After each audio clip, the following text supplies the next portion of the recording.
Desde los estudios de WTMBN en Orlando, Florida, Estados Unidos, presentamos Noticiero Internacional con Alonso García.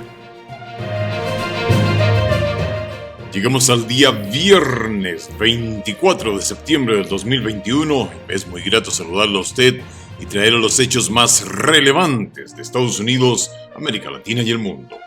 Estos son los titulares de la presente edición. Según un análisis publicado ayer jueves por la Casa Blanca, los estadounidenses más ricos pagan mucho menos impuestos que otros sectores de la sociedad.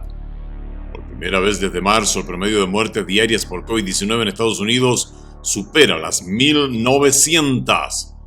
La Administración de Alimentos y Medicamentos de Estados Unidos autorizó la administración de la tercera dosis de la vacuna Pfizer contra el COVID-19. El gobierno de Estados Unidos anunció el monto de 336 millones de dólares para asistir a la población de Venezuela. En Bolivia, las recientes denuncias sobre las agresiones a periodistas volvieron a evidenciar la tensión que existe desde hace mucho tiempo entre el gobierno y los periodistas.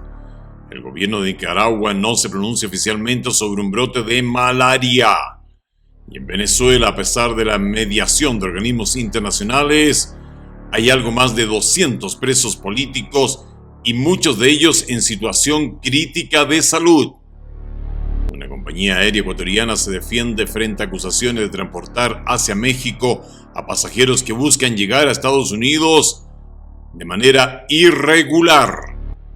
Cientos de migrantes haitianos son deportados y otros están siendo distribuidos a distintos puntos de la frontera de Estados Unidos. El presidente Joe Biden y su colega de Francia, Emmanuel Macron, acordaron reunirse en octubre para seguir hablando sobre una disputa acerca de submarinos. Estados Unidos asiste a Haití y advierte a Daniel Ortega. Tenemos una conversación en exclusiva con el Departamento de Estado de Estados Unidos y el director de este despacho, Ricardo Zúñiga. Todo esto acá en Noticiero Internacional. Estamos presentando Noticiero Internacional, un recorrido por los acontecimientos que son noticia en Estados Unidos, América Latina y el mundo. Este es el momento indicado para quedar bien informado. Vamos a los hechos.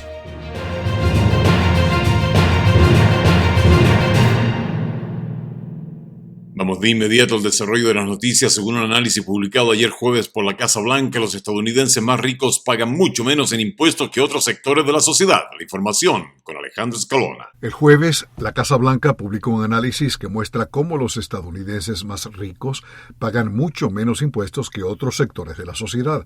El análisis de dos economistas de la Casa Blanca sugiere que los 400 hogares más ricos del país, aquellos con un patrimonio neto que oscila entre 2.100 millones y 160.000 millones de dólares, pagan una tasa de impuestos sobre la renta federal de poco más del 8% anual. El presidente Joe Biden está promoviendo un proyecto de ley por 3.500 millones de dólares que expandiría los esfuerzos federales para combatir el cambio climático, reducir el costo del cuidado infantil y disminuir la pobreza, al hacer que los superricos y las corporaciones paguen más impuestos. Biden publicó en Twitter que está harto y cansado de que las corporaciones no paguen su parte justa en impuestos. Según la agencia de noticias Reuters, el análisis de la Casa Blanca sobre lo que pagan los multimillonarios en Estados Unidos está muy por debajo de lo que han encontrado otros análisis. El cálculo de la tasa de impuestos utiliza datos sobre ingresos de personas con altos ingresos, patrimonio e impuestos pagados por el Servicio de Impuestos Internos y la encuesta de finanzas del consumidor de la Reserva Federal. Continuamos en Estados Unidos. Por primera vez desde marzo, el promedio de muertes diarias por COVID-19 en este país superan las 1.900 y expertos médicos aseguran que la mayoría de los individuos fallecidos no se habían vacunado. La información desde Miami con Alonso Castillo. Datos de la Universidad Johns Hopkins revelan que en Estados Unidos en las últimas 2 semanas las muertes a causa del COVID-19 han aumentado alrededor del 40%. La propagación de la variante Delta, aunada al temor sin fundamento de recibir la vacuna, complica los esfuerzos para contener la pandemia. Le dijo a La Voz de América el doctor David de la Cerda, director de la Unidad de Cuidados Intensivos del Hospital Jackson Memorial en Miami. Preocupante. pero pienso que en parte ha sido la desinformación que se ha dado y toda la parte política que se le ha dado de trasfondo a esto, las vacunas. Según los Centros para el Control y la Prevención de Enfermedades, casi el 55% de la población estadounidense ha recibido la vacuna. Los estados con el mayor número de casos de COVID-19 en el país son California, Texas y Florida. La gente se está muriendo por no tener las vacunas. Morirse de COVID se volvió algo prevenible en este momento en la mayoría de casos. No la enfermedad, pero sí el morirse de la enfermedad. Y eso es básicamente lo más preocupante. Que realmente pacientes vacunados en todo el sistema de Jackson es menos del 10%. Con el objetivo de vacunar al 70% de la población mundial contra el COVID-19, la Casa Blanca anunció la compra de 500 millones de dosis adicionales de vacunas para donar a los países necesitados. En Estados Unidos, el debate sobre las vacunas de refuerzo continúa. Esta semana, el Comité Asesor de los Centros para el Control y la Prevención de Enfermedades se reunirán para debatir quién debe recibirlas y cuándo.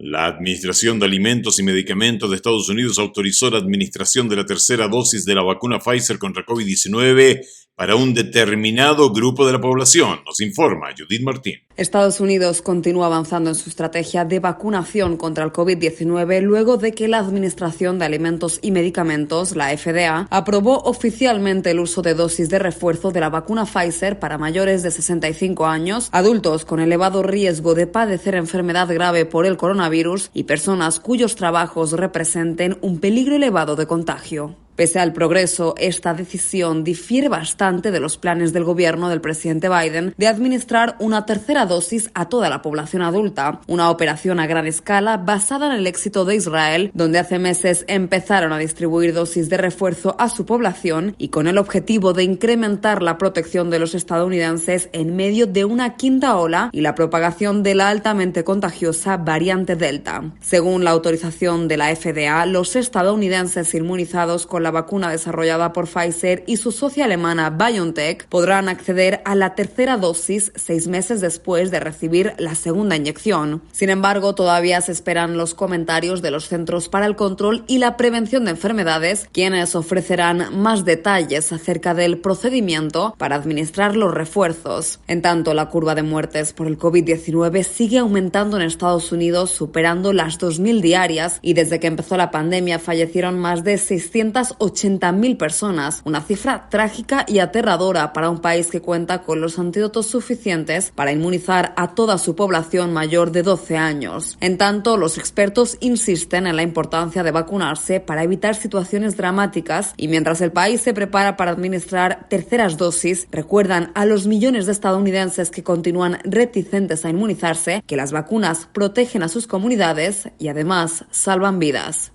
Vamos a pasar ahora a la agenda del día con Sofía Pisani. Los temas.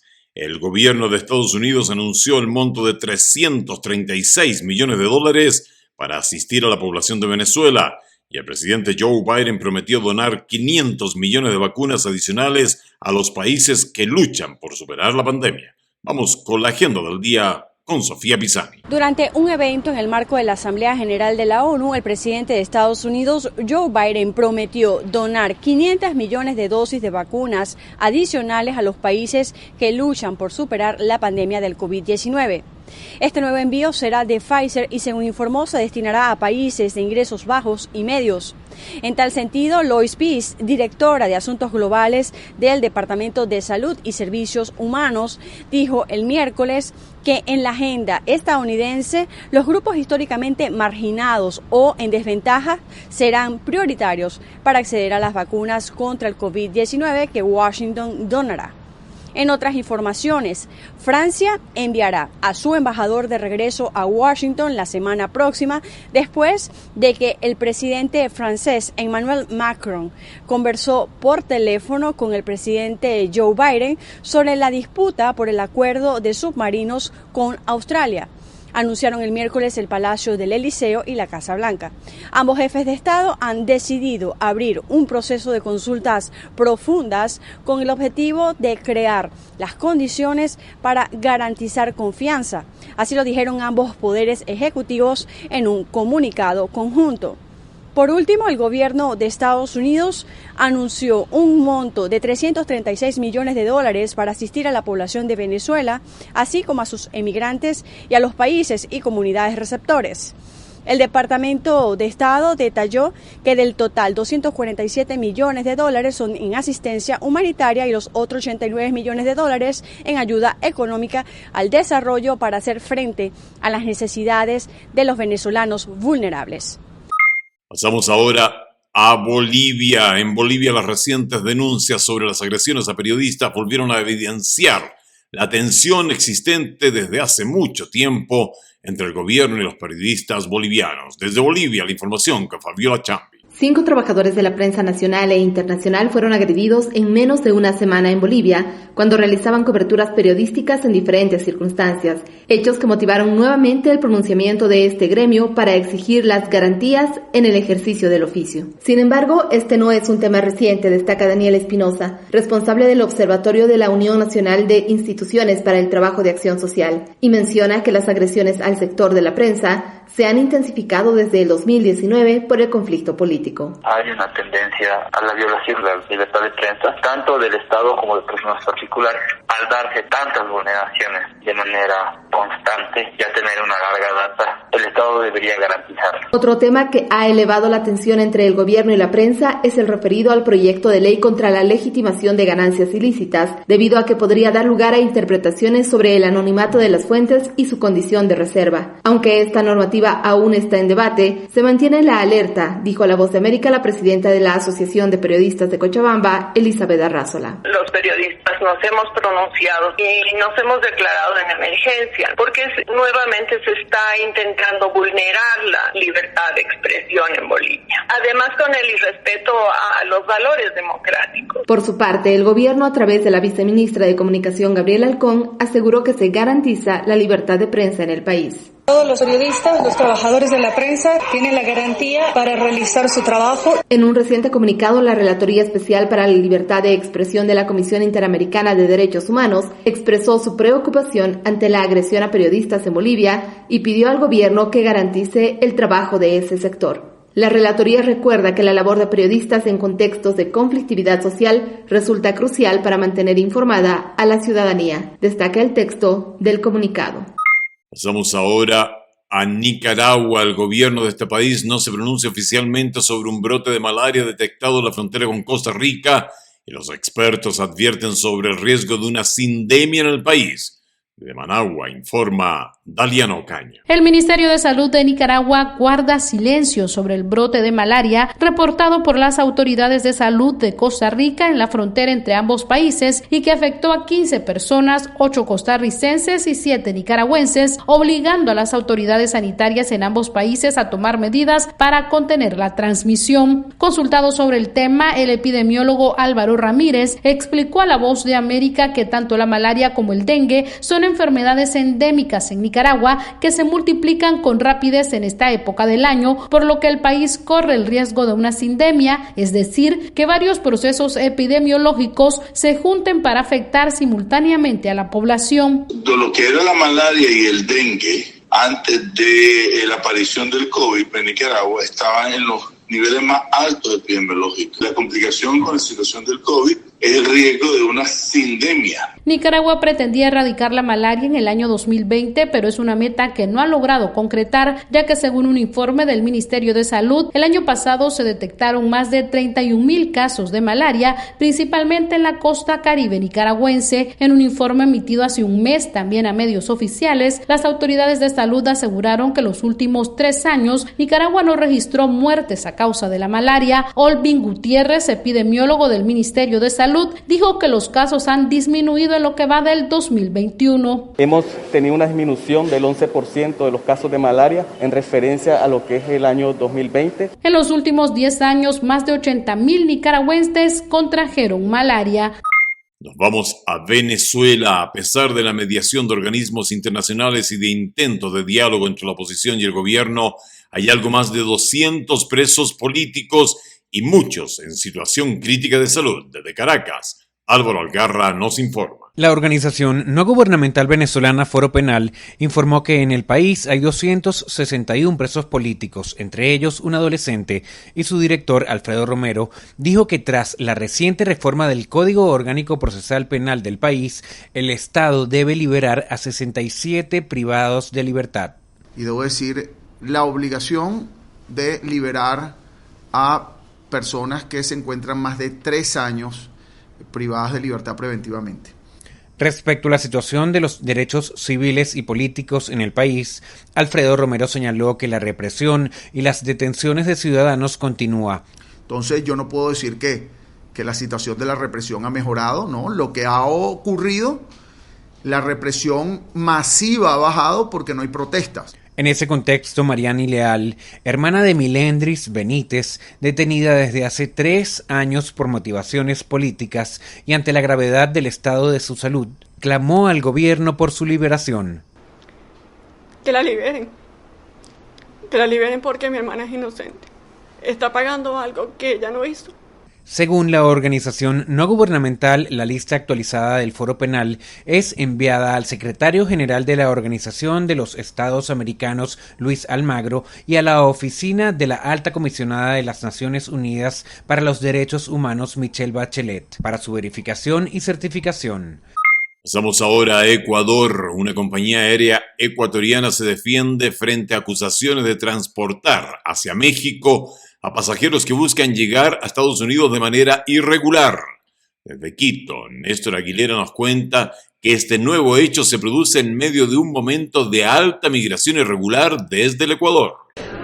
Aeroregional, una compañía aérea ecuatoriana, se encuentra en el ojo del huracán luego de que el Departamento de Estado de Estados Unidos revocara las visas a sus pilotos. En los últimos meses, la aerolínea, que alega que no se puede negar a transportar a pasajeros aduciendo una posible intención, aumentó sus frecuencias a México. Eduardo Emanuel, consultor en aviación, considera que la sanción no tiene por qué afectar a otras compañías. Esto debe considerarse como un tema muy puntual al que el gobierno de los Estados Unidos, el Departamento de Estado, debe haber hecho primero un seguimiento bastante prolijo de cuál ha sido el accionar de esta aerolínea. El caso de Aeroregional se hace público durante un intenso flujo de ecuatorianos hacia Centroamérica, lo que llevó a Guatemala a exigir nuevamente visa. Surge luego de identificar que estaban llegando a nuestro país vuelos, de hecho, con aviones completos de 100 a 125 personas en un mismo vuelo, y se logra identificar que la intención era migrar de manera irregular hacia los Estados Unidos.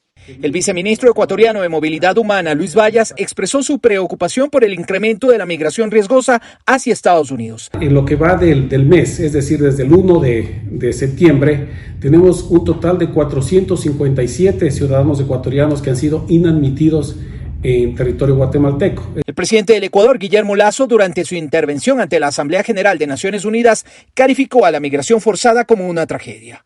Continuando con el tema de migración, cientos de migrantes haitianos son deportados y otros están siendo distribuidos a distintos puntos de la frontera de Estados Unidos a la espera de ser procesados. La información con John Burnett.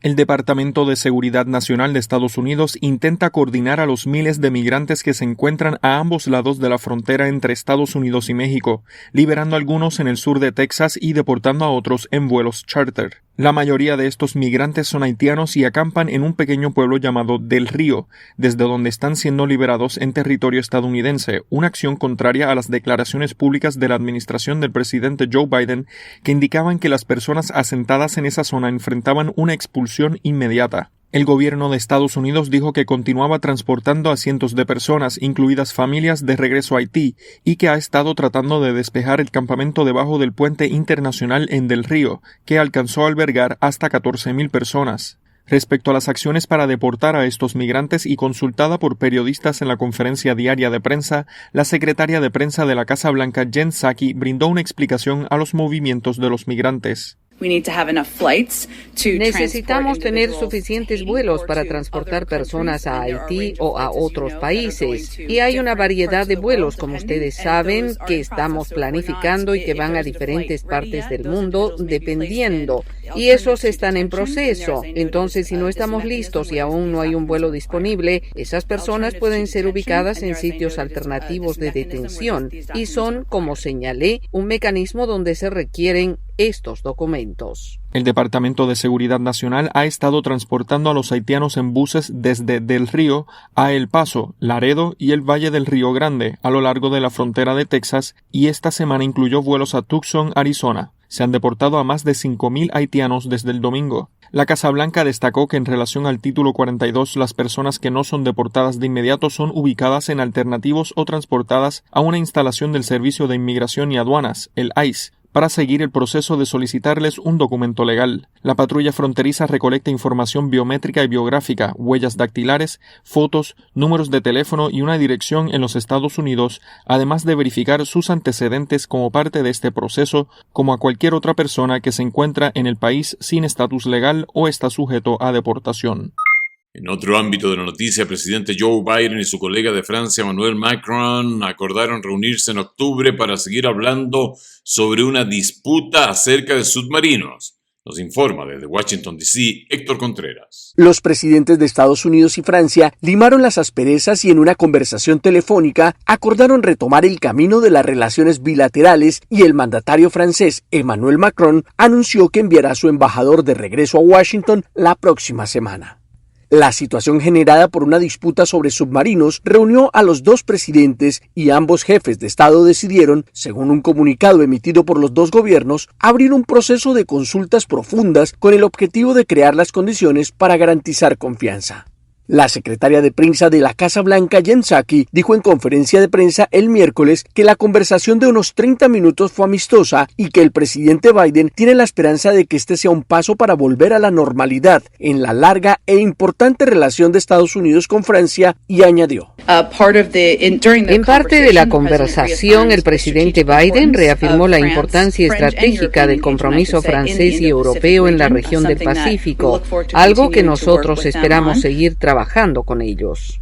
Hace una semana se anunció la creación de un nuevo acuerdo de defensa del Indo-Pacífico llamado AUKUS, que está conformado por Estados Unidos, Australia y Gran Bretaña, por el que Australia haría uso de la opción de compra de unos submarinos de propulsión nuclear estadounidenses y no unos diésel eléctricos franceses, como estaba pactado inicialmente, algo que desencadenó en la molestia de Francia y la posterior retirada de su embajador en Washington, D.C. Según la información del gobierno francés, esta medida solo fue informada unas horas antes, lo que llamó la atención del presidente Macron, y su oficina de prensa informó que la llamada fue solicitada por el presidente Joe Biden con la idea de discutir lo que se llamó una crisis de confianza. Sin embargo, los dos gobiernos coincidieron en que la situación pudo beneficiarse en su momento a través de consultas abiertas entre aliados y si se hubiera tenido en cuenta los intereses estratégicos tanto europeos como franceses. Por su parte, la Unión Europea informó que este tema tendría prioridad en su agenda política e incluso será parte de una importante cumbre el próximo mes. Y Haití y Nicaragua se mantienen como prioridades de la oficina del Departamento de Estado de Estados Unidos que se relaciona con el hemisferio occidental. El director de ese despacho, Ricardo Zúñiga, aseguró durante una entrevista que la asistencia humanitaria está llegando a Haití pese a las dificultades logísticas y que mantiene los ojos bien puestos en Nicaragua. Señor Zúñiga, empecemos por Haití. ¿Está satisfecha la administración Biden con la ayuda que se está dando hacia Haití en términos de logística, asistencia y llegar a las áreas más afectadas? ¿Cómo se ha controlado el manejo de esta ayuda? Bueno, aquí lo importante es subrayar la necesidad, que sigue siendo inmensa. Y no es solamente Estados Unidos que está contribuyendo a la respuesta internacional. Argentina, Colombia, hay una cantidad de países que ha estado haciendo donaciones y con los cuales hemos cooperado en la entrega de ayuda. Lo que estamos viendo es que la necesidad es inmensa, todavía en el sur, y que hay un deseo de la población de ver los recursos empezar a llegar de una forma más segura. También es nuestro interés el papel que tiene el Comando Sur y también la Guardia Costera de los Estados Unidos para facilitar el trabajo liderado por USAID sigue siendo esencial, pero siempre en cooperación, colaboración con las autoridades de Haití y con otros actores como las Naciones Unidas que están haciendo estas entregas. Sabemos que tenemos que continuar a trabajar para mejorar el flujo de esta ayuda tan necesaria. Se han reportado algunos casos en donde la ayuda está siendo saqueada o robada. ¿Cómo está haciendo la administración o los representantes en Haití para evitar que esto ocurra? Lo importante es que exista coordinación entre, por ejemplo, todos los actores que están haciendo el transporte de esa ayuda. En general, esa ayuda está llegando a su destino sin ser secuestrada e interrumpida, pero para asegurar eso es importante que cualquier agencia o organización coordine con la Policía Nacional de Haití para asegurar que la ruta esté lista y protegida.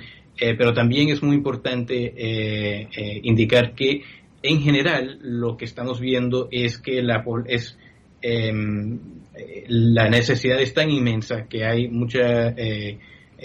mucho para distribuir y las condiciones son difíciles para hacer esa distribución. Entonces siempre estamos tratando de mejorar esa distribución de esa ayuda, utilizando los puertos, utilizando vías aéreas, cualquier forma que podamos para alcanzar esa meta.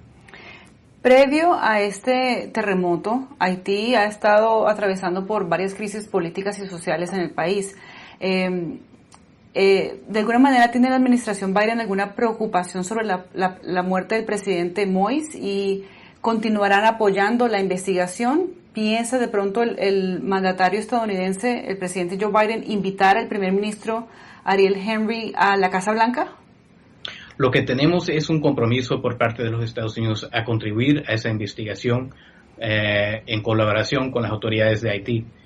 Lo importante en cualquier paso adelante en Haití tiene que ser un proceso sumamente haitiano, o sea, liderado por haitianos, con definición e identidad haitiana, antes de todo. Entonces, nosotros como un socio importante de Haití, miembro de la comunidad internacional, vamos a dar todo el apoyo para que las partes haitianas puedan proceder adelante con identificar una ruta para avanzar en el tema político. ¿Ha considerado invitar al primer ministro de Estados Unidos a la Casa Blanca, el presidente Joe Biden? En este momento parece que el primer ministro y nosotros estamos muy enfocados en la crisis en Haití. Entonces ahora queda muy claro que lo que tenemos que hacer es enfocar nuestros esfuerzos en aliviar la condición de la población en Haití más que todo. Eso ha sido el enfoque de nuestras conversaciones. Señor Zúñiga, ahora nos trasladamos a Nicaragua, otro país que ha estado también bajo varios problemas políticos y sociales en los últimos años. Este año es año de elecciones presidenciales. Ya la Casa Blanca ha anunciado algunas sanciones. ¿Se planean otras sanciones a futuro si continúa la detención de opositores y de líderes opositores en el país? Bueno, aquí yo creo que es importante subrayar aquí cómo vemos la situación actual en Nicaragua. Infelizmente, las leyes impuestas por Daniel Ortega y Rosario Murillo claramente son un ataque político contra los valores interamericanos, tanto como los valores de los nicaragüenses. No existe una forma de cuadrar estas leyes antidemocráticas de Ortega y Murillo con los derechos que pertenecen a cualquier ciudadano de las Américas, bajo los compromisos que la gran mayoría de los estados de las Américas han asumido, mismo antes de la Carta Democrática. Entonces están atacando valores y principios que como son el fundamento, digamos, son base de la comunidad interamericana. Los nicaragüenses infelizmente están sufriendo consecuencias de estas leyes construidas para borrar la cultura democrática de Nicaragua en el país, infelizmente. Entonces, sin duda, hemos respondido con acciones para identificar y tomar medidas contra las personas que están efectuando estas leyes que no tienen ese fundamento básico en el sistema interamericano. Entonces, seguiremos haciendo eso. Infelizmente hemos dicho que estas supuestas elecciones ya no tienen credibilidad como un proceso democrático. precisamente si siguen las mismas condiciones de aquí a 2-3 meses cuando se den las elecciones, ¿aceptará Estados Unidos a Daniel Ortega como presidente del país?